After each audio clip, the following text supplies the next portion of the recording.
Hello,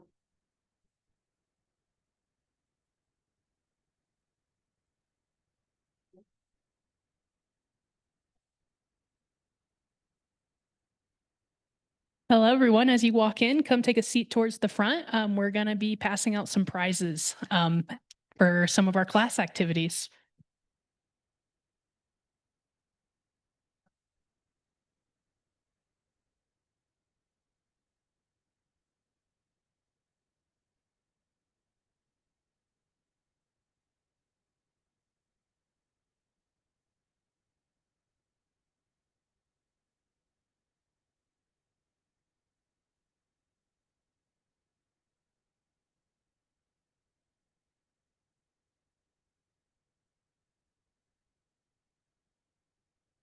I'll be right back.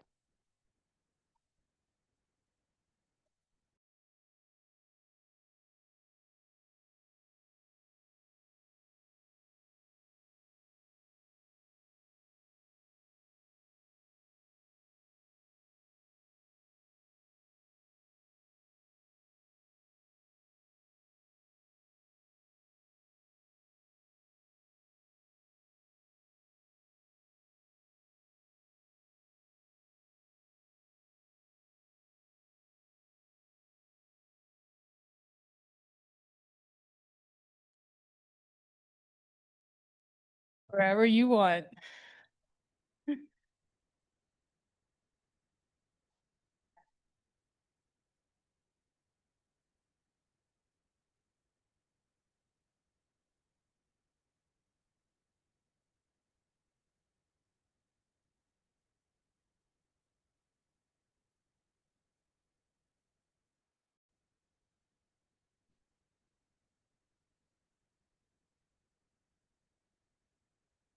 We'll get started in the next probably 3 minutes as people get trickled in here.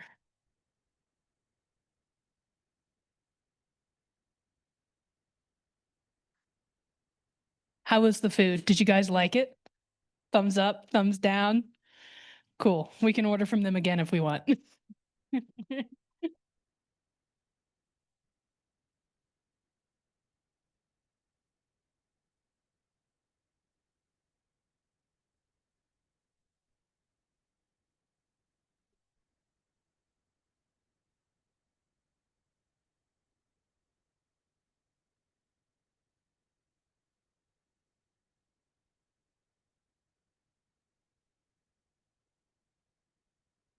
Awesome. I think we're almost everyone I saw in the pizza room's coming in, so we'll get started.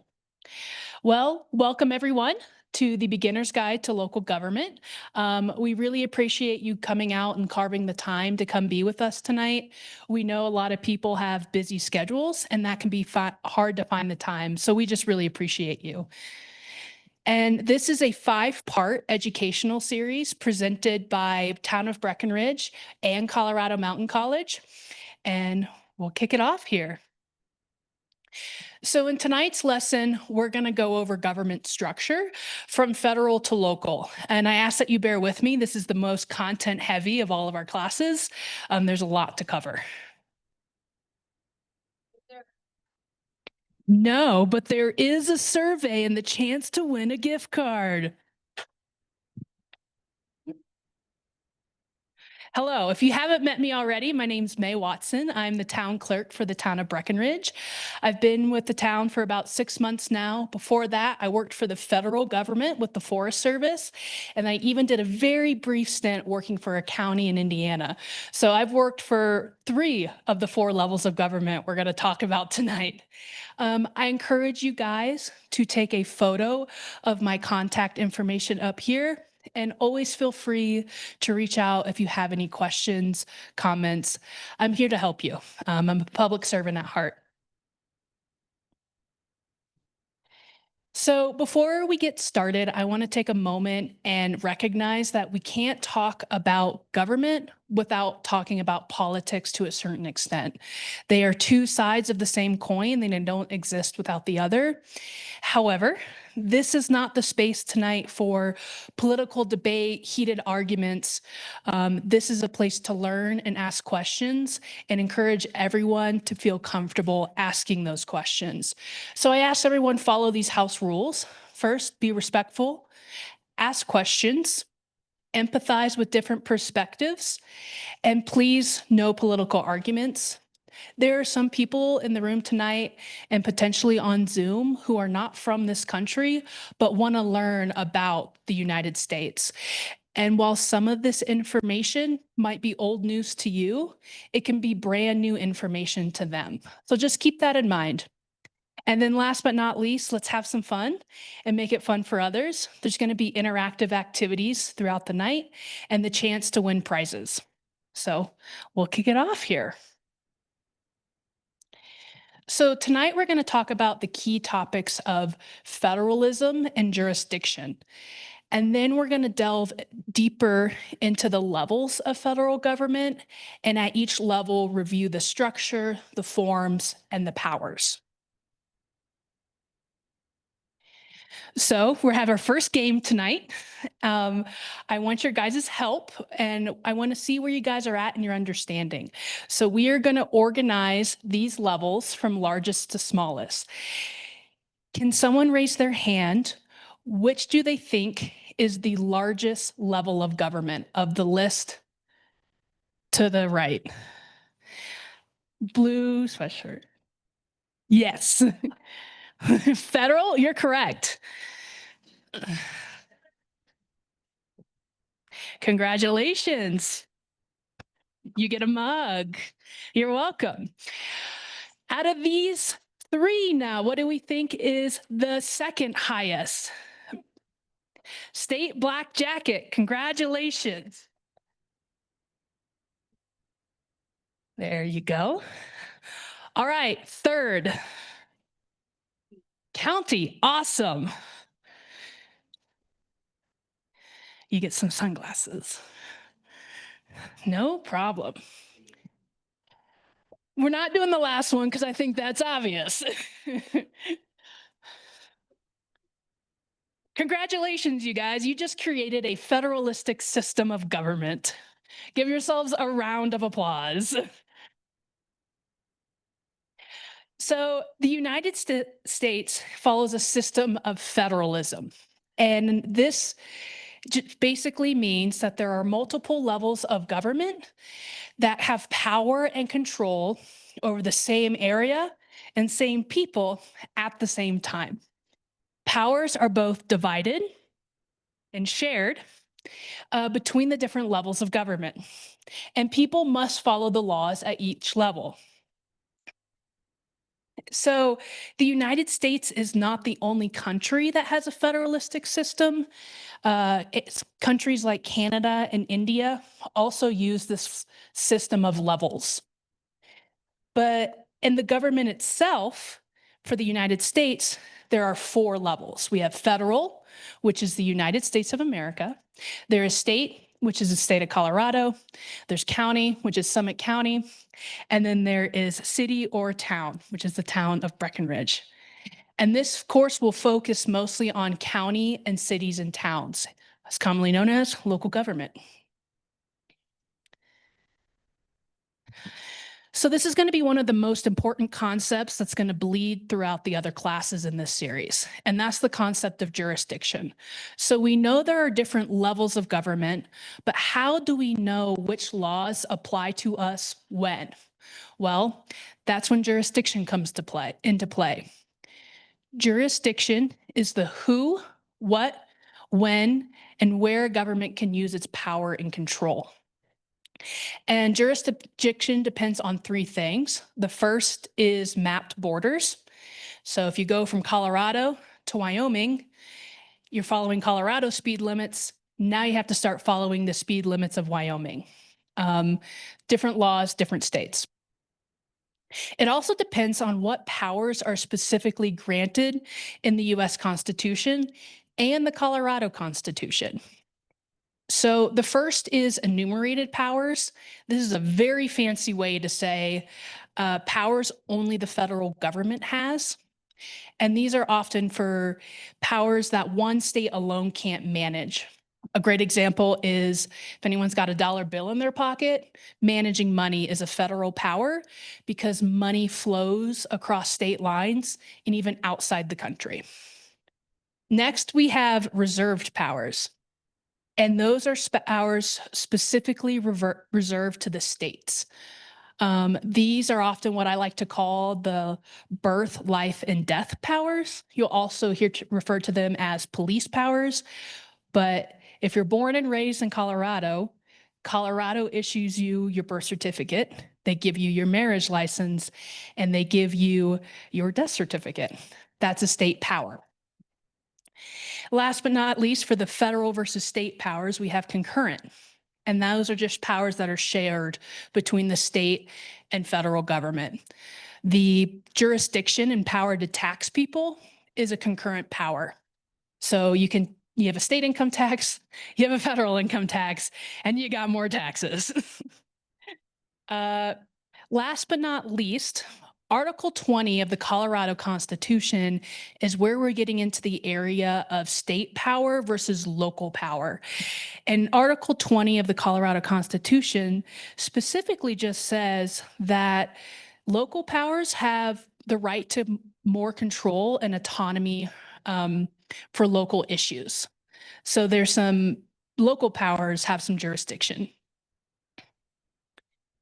And then last but not least, we have the subject matter the government is making rules about is also part of jurisdiction. This is one of the hardest things to understand. It's something that actually changes with case law as the Supreme Court makes rulings here in Colorado. And this is how we kind of figure out local government, town governments having jurisdiction and say versus the state government having jurisdiction and say. And it's kind of split into three buckets. So the first is matters of statewide concern. The state of Colorado has the final say in matters of statewide concern. Town laws must follow state laws and cannot go against them. And a great example of this is driver's license. Does anyone in here have a Town of Breckenridge driver's license? Town of Breckenridge? Whoa, you shouldn't. I don't think that one's real. But that's a great example of a statewide concern. Because people move around the state, it would be impossible really for one local government to manage that. So it's managed by the state. The next on the flip side of that is local concern, where towns or cities in Colorado have the final say. And in certain cases, town laws can be different from state laws and even replace them. Great example of this is town elections. And then we, like concurrent powers between the state and federal government, we have matters of mixed concern. And that's where state and local governments share powers. Towns must follow state law and can't contradict it, but they can add a few extra rules if they want to.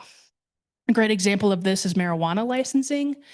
If you want to go open a pot shop on Airport Road here in the town of Breckenridge, you need to go get a license from the state and you need to come talk to me. You need a license from me as well. So this is a key concept, so I want us to put it into practice here. So I'm going to read 3 scenarios and I want you to raise your hand and I want you to tell me in this scenario, is it statewide, local, or mixed issue? So the first one is the White River elk herd likes to travel from Eagle County to Summit County in search of food. Colorado Parks and Wildlife issues hunting tags and enforces hunting rules. Is hunting regulation a statewide, local, or mixed issue? Raise your hand. Gray sweatshirt in the back.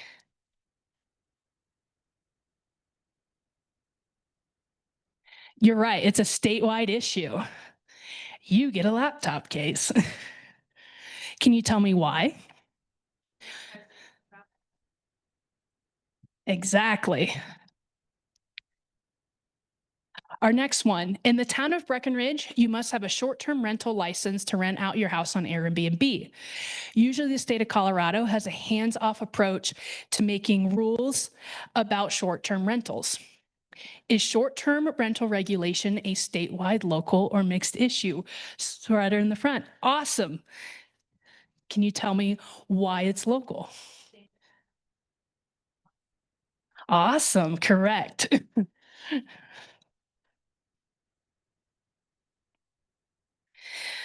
Fun one.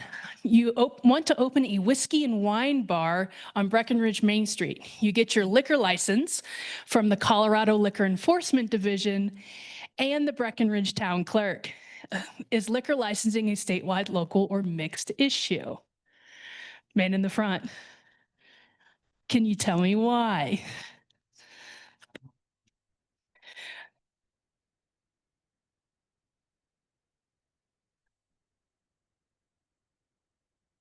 Actually, you look like a skier. I'm going to give you this one instead.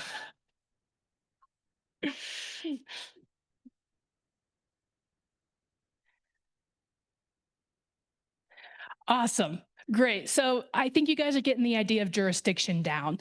And as a local person, that's going to help you a lot when you have an issue that you want to bring a concern to a local entity or government entity. Excuse me. It's like I'm talking a lot or something. So now we're going to dive into structure a little bit.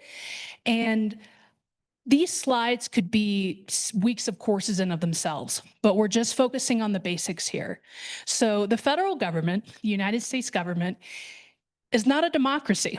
We're actually a federal republic. And this means the voters have the power because they elect leaders to represent them and make their decisions for them.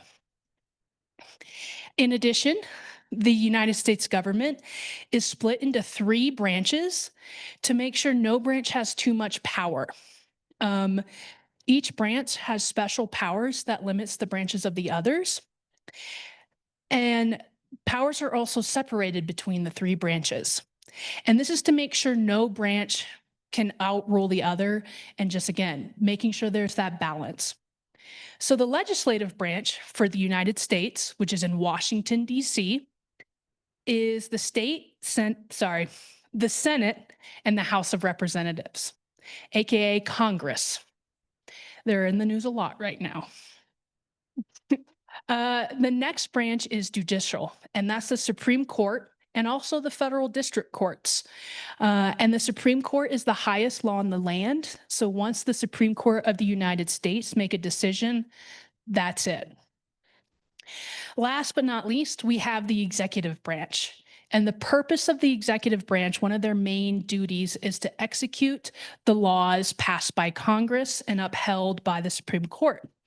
The executive branch is made up of the president, his cabinet, and also federal agencies. So the U.S. Department of Agriculture, the Forest Service, all of these agencies are executing by the president from the laws from the legislator. So again, that's an oversimplification, but that's what we're going with. Next, we're going to dive into state. And states have power to handle the issues that affect people's daily lives, including education, healthcare, and public safety. States control trade inside their borders, and they also decide how land and natural resources, like the wildlife example we saw, are managed. Each state has its own constitution, and the constitution sets up the structure of the government and tells the government what powers they have. State governments also have 3 branches: executive, legislative, and judicial. And each branch works like the federal one, except only inside the state. And it uses the same concepts of the separation of powers and checks and balances. And one of the most key state powers that we're going to talk about tonight is states get to set up local governments. So a little bit more detail about the state of Colorado. Governor Jared Polis is the executive branch of Colorado, along with the state agencies like Colorado Parks and Wildlife and Department of Health. And he approves laws that are passed by the state legislator. Sorry, my slides are switching up here. And he also executes the laws. That's kind of the big thing. He also represents the state in legal and political issues. The legislative branch of Colorado is also a bicameral body, meaning it's two parts. It's the Senate and the House of Representatives.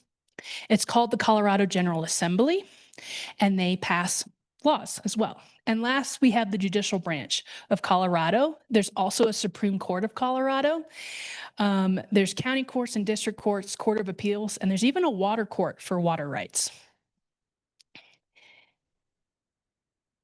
Of course.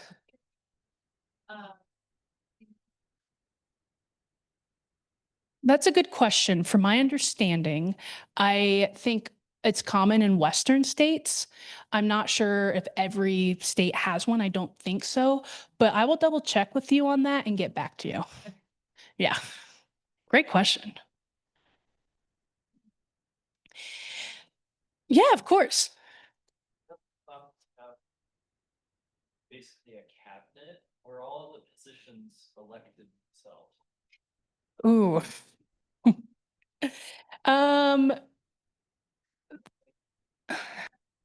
Yeah, go for it. Here, I'll actually ask that question to the microphone. Sure. I was asking if the governor's office has a cabinet similar to the federal executive branch.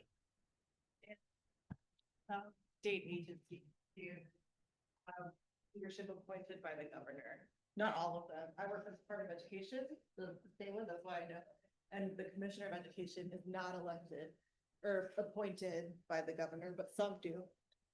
Yeah, so for those who didn't hear, the answer is yes. Some are appointed, some are elected. I love it when students answer other students' questions. Sweet. So now we're going to do another game, and take out your phone if you have one.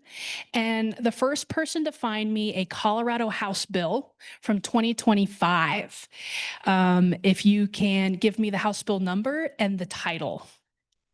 And then if you can find a Senate bill from 2025, and then if you're really up for the challenge, a bill from 2025 Polis has vetoed.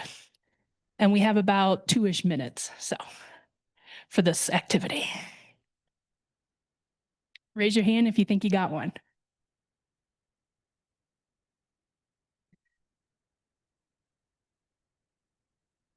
What is it? En español, tú lo dices, sí. HB 251312, Kelly Loving Act. SB 25014. Kelly Loving Act. Awesome. Yeah, that's Colorado Senate bill. So we have our Senate bill found. Awesome. Thank you. So that originated from the Senate. Judy? For a house. Hi, HB 25-1207. What's the title? It doesn't. Pet inclusive housing. Pet inclusive housing. Pet inclusive housing. So that originated from the House of the body. Anyone get one Polis vetoed? Yeah? I feel like I'm cheating. Senate Bill 25005, worker protection, collective bargaining. Awesome. Thank you. So that is an example of the separation of powers and checks and balances. No problem. You're welcome. Cool. And that's just an example of like how to find laws that are being passed and where they are originating, and even the example of checks and balances. So now we are entering into local government, and we're going to focus on county and then go into towns and cities. So again, local government, county, city, town. So Colorado has 64 counties, and they are the largest units of local government. Most counties, Colorado, have their power determined by state law, and counties are the administrative arms of the state. And this means they help carry out state law and programs in the local area. Some key county powers include creating and enforcing local and state laws for health, safety, and welfare, forming partnerships with other government organizations, and other responsibilities and duties kind of allowed by the state. And counties serve a very important role in people's daily lives. They provide infrastructure improvement projects for the roads, public amenities like shout out to the Summit County Public Library, public safety with the Summit County Sheriff's Department, and election coordination. So the county clerk helps make sure you guys can all vote for the president, your US senators and representatives, your state senators and representatives, and local governments can even, like Town of Breckenridge, can coordinate with the county for their elections.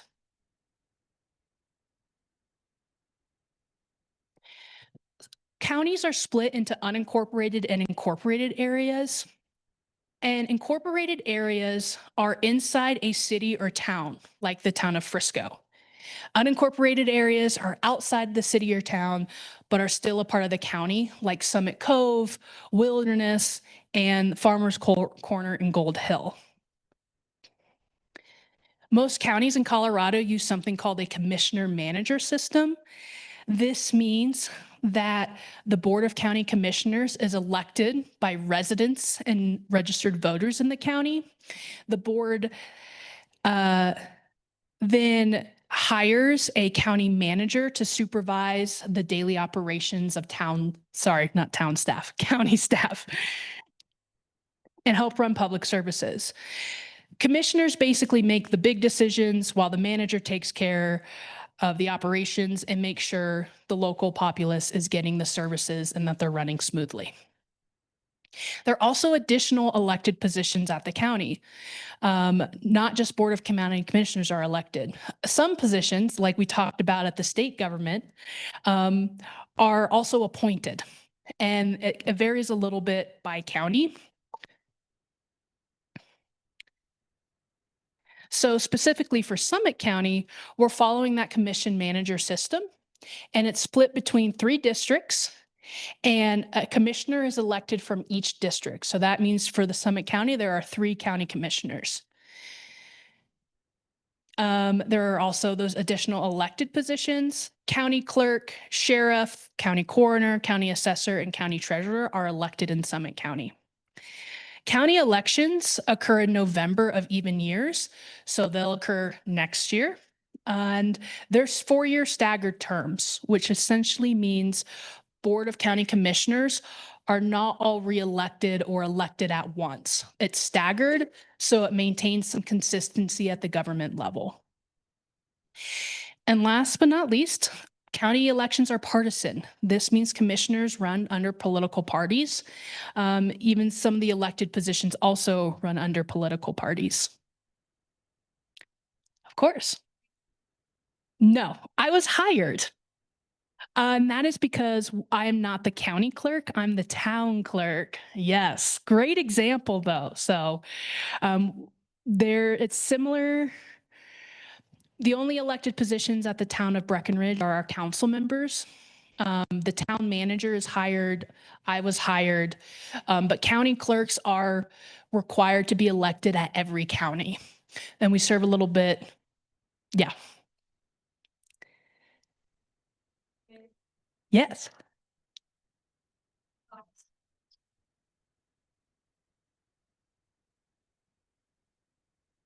Yeah. I think it's by state. You know, I'm only speaking to the state of Colorado, so don't assume anything I speak about tonight applies outside the state of Colorado, but it can vary by state. Awesome. So now we're going to play another game. This is not a prize game, sadly. I know. But you guys got little popsicle sticks. So we're going to play a game of truth or trash. So the statement I read, you're going to raise the trash can if you think it's trash. You're going to raise the truth arrow and point to truth if you think it's true. So county commissioners are the only elected positions at Summit County. Truth or trash? Awesome. I'm seeing a lot of trash cans. You guys are right. Throw it in the bin. County commissioners are elected by both residents of incorporated and unincorporated Summit County. Truth or trash? Seen a lot of guys pointing to the truth. You're right. We'll keep that one. Last but not least, elections for county commissioners are nonpartisan. Commissioners cannot run under political parties like Republican or Democrat. Trash can, trash can, trash can. We'll toss this in the recycle bin. Perfect. So now we're getting into town government, which obviously is my favorite. I'm not biased. Maybe a little bit. And this is another one of those very important principles that needs to be understood, because it really is going to influence the rest of the series if you decide to return. So you'll hear me talk about municipalities. And a municipality is essentially a city or town with incorporated status. You know, in the last few slides, we talked about incorporated Summit County and unincorporated. Towns are the incorporated. And powers of self-government. An area becomes a municipality when residents vote to incorporate as a city or town. Cities and towns in Colorado follow state laws and are called statutory unless voters adopt a home rule charter. A home rule charter, kind of think of this like a town constitution in a sense. It's kind of outlining the powers and the structure of the town to become home rule. So usually the process is most towns kind of incorporated a long time ago. In Breckenridge, I think it was 1880. And so we were unincorporated. We incorporated into a town. We became a town. And then in 1980, about 100 years later, we decided to become home rule. So we went through the process. We posed the questions to the electors. So it was voted on. And we became home rule. And at its heart, home rule means if a town is home rule versus if a town is statutory, a home rule town has more independence and more say in those matters of local concern compared to a statutory town. So in the statutory rule, powers are limited to what the state legislature and constitution clearly gives them. They get their powers from the Colorado General Assembly, that legislative branch of Colorado, and they must get state approval to change how their government works. And the key part here is they must follow what the state says in matters of mixed state local concern and local. Yeah, of course.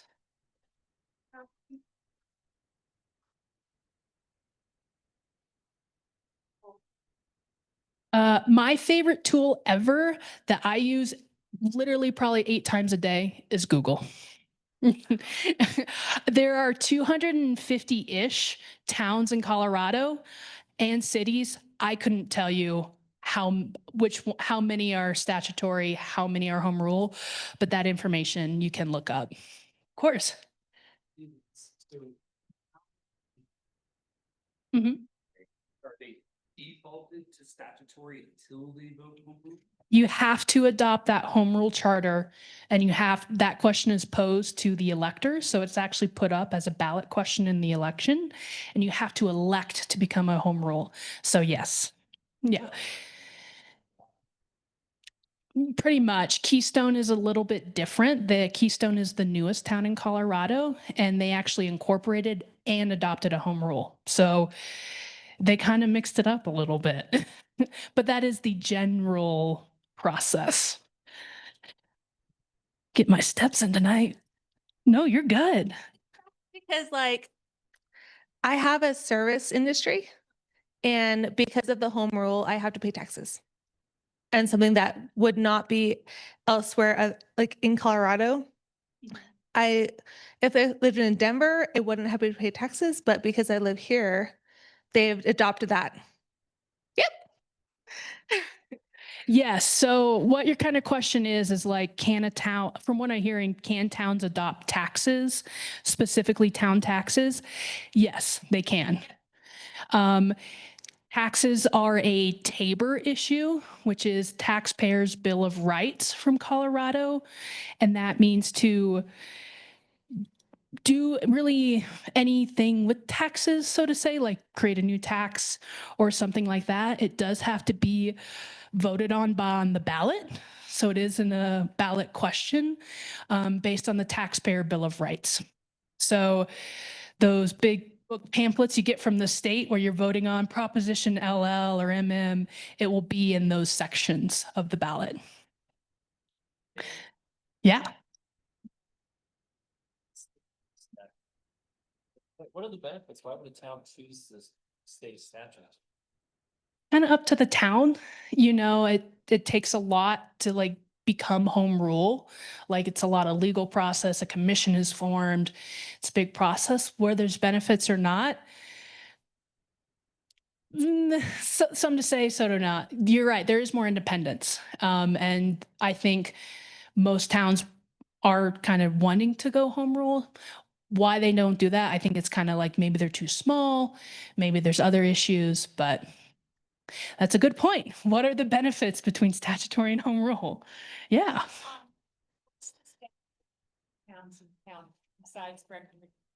Oh, you're way ahead of me, Cheryl. I have a whole slide on that. But do we understand this concept? Can I get a thumbs up? Do we get that home rule has more independence in local issues, right? If it's a state issue, they're following state law. If it's a mixed issue, we defer to state law, but we can we have some say.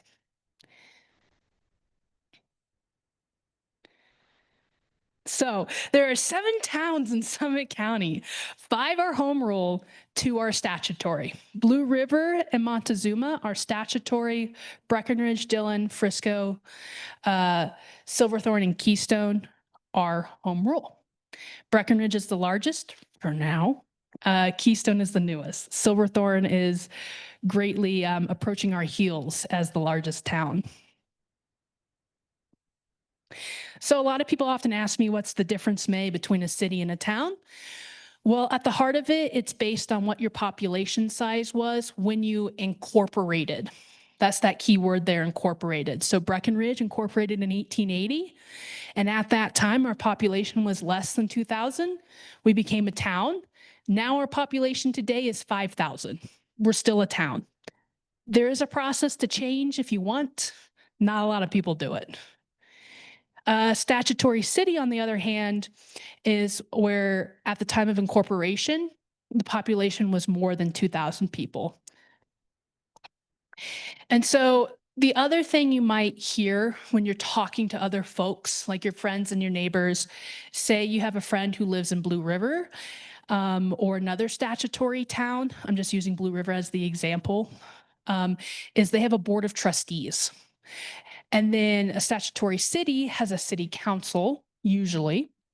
And then a home rule is often referred to their governing body as a town council. They might refer to as a city council, but they can kind of decide. So that's why if you're talking to someone and you hear them talking about this board of trustees and you're like, what is that? They're just talking about their governing body for their town. And that's just written out in state law. It's very in-depth. Could be a whole class in of itself, but a statutory city, if they're talking about our city council, that's a statutory city, or it could be home rule, who knows? And then town council for most likely for home rule. And so now we kind of talked about the different structures of government, the different types as a way to say it. But how governments are organized also depends on if it's home rule versus statutory versus, or a city versus town. And there are 2 main forms of a municipal government. There's mayor, council, and council manager.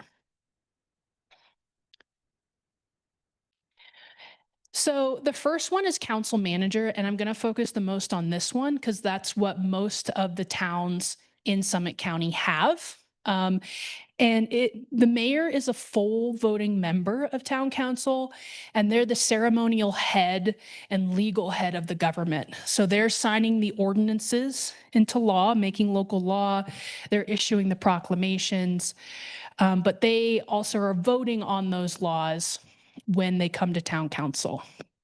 The key part here the key difference between council and manager, just let me back up just a little bit. Council manager and mayor council is what role is that mayor serving in that government? So mayor for council manager, full voting member of town council, head of government, but mayor is not in charge of the daily staff operations. They're not in charge really of the execution of the local laws passed by town council. Really, the chief executive for the town is the trained town manager the town council hires or appointed. That's another example of an appointed position that they choose. And the town manager is in charge of those daily operations.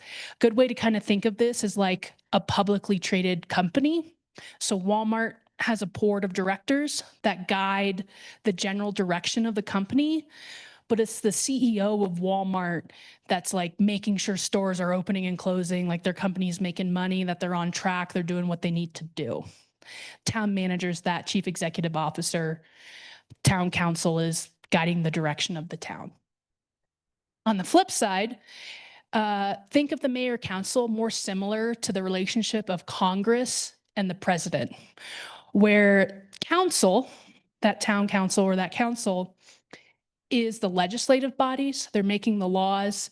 The mayor has limited voting capabilities in that situation.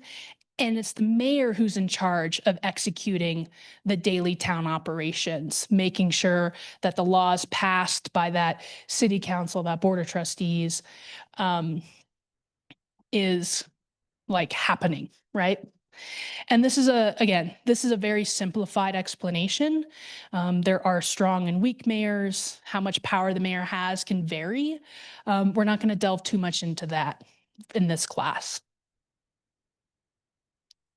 So here is kind of a visual depiction of the council manager system. So the voters are the ultimate boss, right? And they elect the council and the mayor, and they hire the city manager, and the city manager hires and fires employees. They prepare the budget, they control the spending. So if you want May never to do this class again, you can go talk to the town manager. Or you can talk to my boss, she's up there. And so just focusing in on the town of Breckenridge, like I said, Breckenridge became a town incorporated on March 3rd, 1880. It became home rule in 1980. It's a council manager form of government. We have 6 council members and 1 mayor on the Breckenridge Town Council. And here's a very lovely photo of them. And then they hired Shannon Haynes as our town manager. And she is in charge of town staff. And so, like our great audience member brought up in the back, the towns also have powers. They have jurisdiction. They can also do things, such as spend public money. They run town elections. The election for council members are in April 2026. They preserve the peace with the Breckenridge Police, and we actually have a town court, municipal court that meets twice a month. Regulating licenses, hosting and regulating events, providing burials in Valley Brook Cemetery. There's a cemetery in Breckenridge, and protecting the public health and safety, and a lot of other key powers that help the populace live. So why do we go through all this? Well, at the end of the day, my goal with this lesson, this course, is to help you feel more empowered to contact the local government when you have a concern or you have an idea that you want to happen. You know, the biggest power is the local power. And so what we're going to do is we're going to take the concepts, not just that we just talked about, but from the last kind of 45 minutes. And I'm going to give you some scenarios, and I want you to tell me, who do you think can help you in this scenario? So you and your friends in Summit Cove, unincorporated Summit County, are worried county roads aren't being plowed enough this winter. You want to share your concerns with the governing body. Who would be the best to share your concerns with? Summit County Commissioners or Breckenridge Town Council? Gray sweatshirt. How you say that louder? Summit County Commissioners. Summit County Commissioners, congratulations.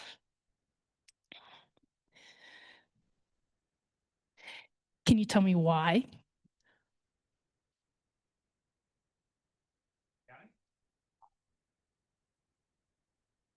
He said it's part of unincorporated Summit County and not part of Breckenridge's jurisdiction. He is correct. All right, this was a real life scenario, so it's pretty cool. So Summit High School students want to reduce teen smoking by banning flavored nicotine vapes sold at smoke shops on Breckenridge Main Street. Which government body would they work with to pass this law? Breckenridge Town Council, Summit County Commissioners. She said Breckenridge Town Council. Can you tell me why? Within the town's jurisdiction of Breckenridge Main Street. Because it's in the town's jurisdiction of Breckenridge Main Street. You're right. Awesome. It's becoming effective January 1st, 2026. So tobacco shops in town limits of Breckenridge can no longer sell flavored nicotine products. And we had students come to town council during our meetings and explain why they wanted this. And it made an impact on our town council, and they decided to work to pass that ordinance. All right, you live in the Wellington in the town of Breckenridge, and the town of Breckenridge recently became dark sky certified. You got a dark sky warning for your house in the Wellington. You think your lights are compliant and you want town staff to check again. Who would direct staff to re-examine the dark sky assessment? Breckenridge town manager or Breckenridge mayor? Who has not received a prize yet? Have you? All right. The town manager. Because they direct staff. You are correct.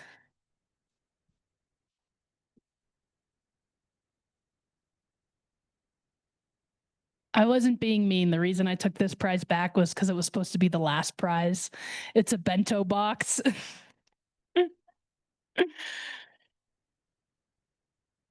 All right, last opportunity. It's getting intense. Who can help? You want town of Breckenridge to declare October as Breast Cancer Awareness Month. Who would you ask to make this proclamation? Town manager or town mayor? Town mayor? I go with those who I saw raise their hand, and I think it's Cheryl in the purple sweatshirt. Congratulations, Cheryl.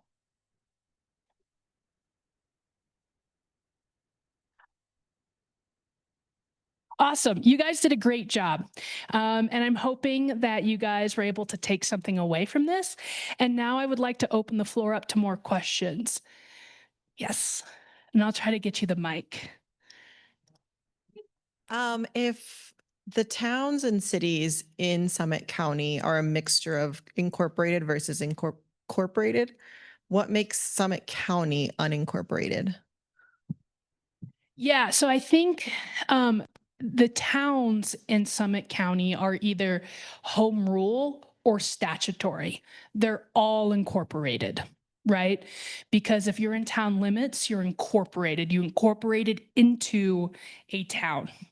You can incorporate into a city too. We don't have any here in Summit.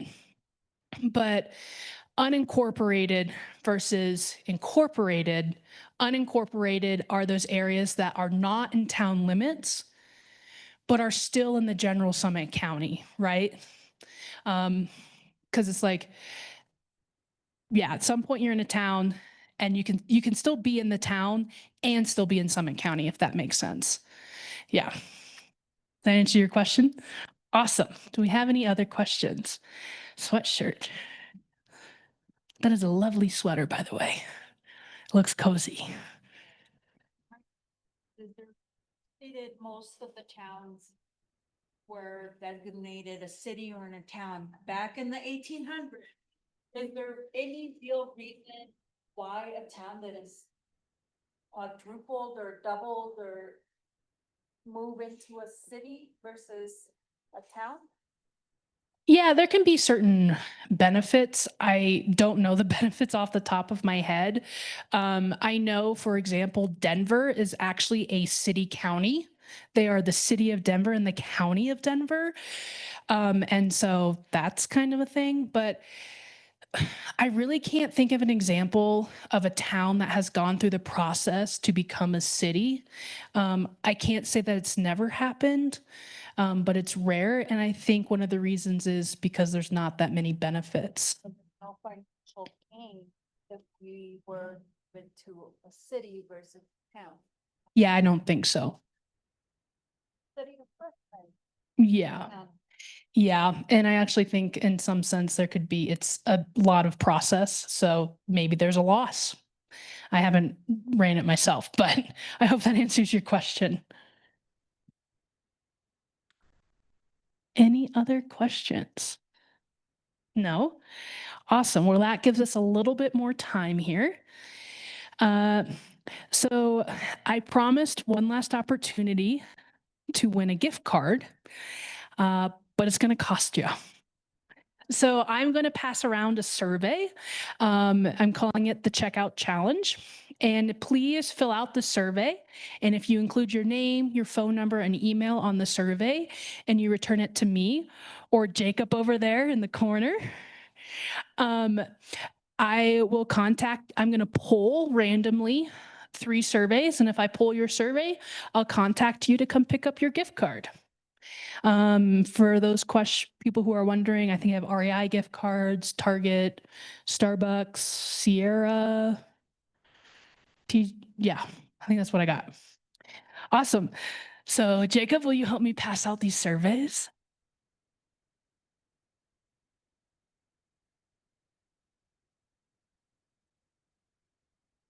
Yeah, I'll take this legal tape aside, then also.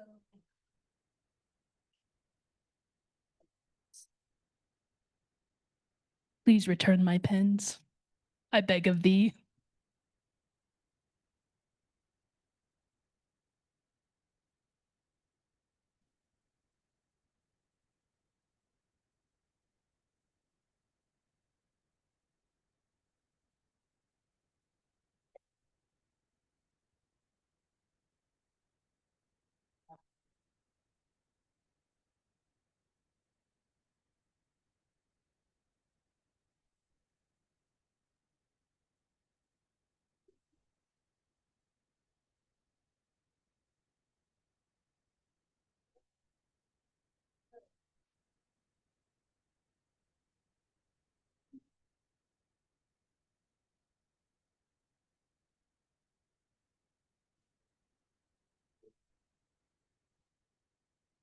Did anyone not get a survey or a pen?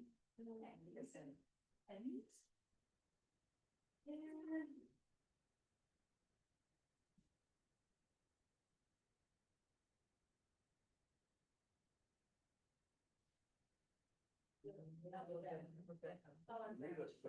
There's a table on the chair as well, for you to place to Yes, I would love your little sticks back. We'll continue to use those throughout the series. Yes, of course. You doing in talk or are they? No, we are not. We are doing, each class will be a different topic. And actually, our next one is going to be November 20th, and it's Inside Town Council. It's the powers, roles, and pathways. And so we're going to talk about what Town Council does, who's on it, how they got there. And we'll also have a guest speaker come as well. So not just me jibber jabbering up here. And here is the website for the course. And this is going to be your best place for information. It's located on the Town of Breckenridge's website under the Department of Municipal Services. So that's where you can find it. And there will be the same opportunity for prizes and gift cards with surveys and stuff as well. And then if you guys are really committed and you go to all 5 classes, we'll do something to honor you at the last class. Maybe.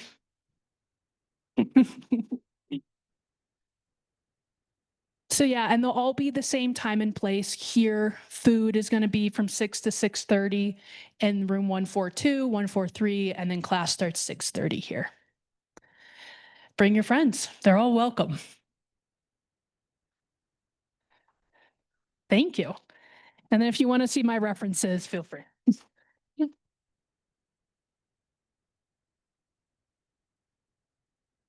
I'll come around and collect popsicle sticks.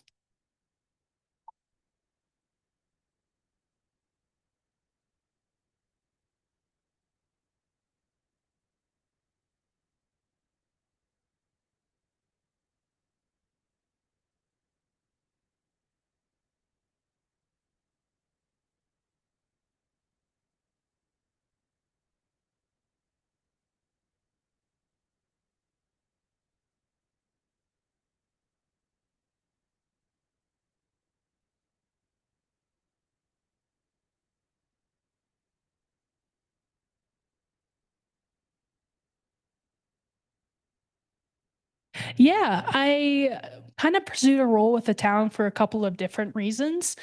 Just to know a little bit about my background, because that does influence why I'm here. I started off, I went to Purdue and I got a degree actually in wildlife and forestry. And then I started working for the Forest Service on the timber crew. And then I led recreation crews and did some brief stint as a snow ranger on Vail Pass for a little bit as part of that. And then my last role with the Forest Service was I was a NEPA planner, which is the National Environmental Policy Act planner. So that was very heavy in the law, regulation, and policy in the environmental realm. And it got to the point where I really enjoyed what I did.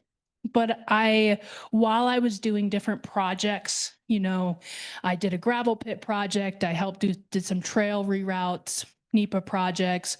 I was on the Sweetwater project over in Eagle County, if you know what that is, for that environmental impact statement. And while it was a lot of fun, I think part of me felt I wasn't making as much as an impact as I wanted to. And when I was a recreation crew lead, I really felt I was a public servant. I was out there every day in uniform, talking to people, driving a truck, helping people out. But when you're a NEPA planner, you're not really engaging as much. And so I think I missed that people's engagement. And things at the federal level were just getting really tough. And so it was just a double whammy for me. But I saw the town clerk position. I saw that I kind of met the law, regulation, and policy requirements. And then thank you, Helen, in the back for hiring me. Cool. But yeah, hopefully that gives you a little, yeah, of course, happy to. And if we ever have any other times, we can share some stories. I got some fun Forest Service stories. Pulled a lot of toilets out there, picked up 3,000 pounds of trash. Awesome. Well, we're getting close to the end of our time here. And again, super appreciative everyone came out tonight. I think this engagement exceeded our expectations. And so we're just super pumped. People want to be engaged with their local community. And we always want to encourage people to interact with their local government. You should not be afraid to interact and come talk to your town council members. And if you ever want to come talk to town council, it's the 2nd and 4th Tuesday of every month at 7 p.m. at Town Hall in Breckenridge. And if you want their contact information, I can give that to you as well. Thank you, guys. We'll continue to collect your surveys. Make sure you turn them in to me to try to get your prize. Thank you.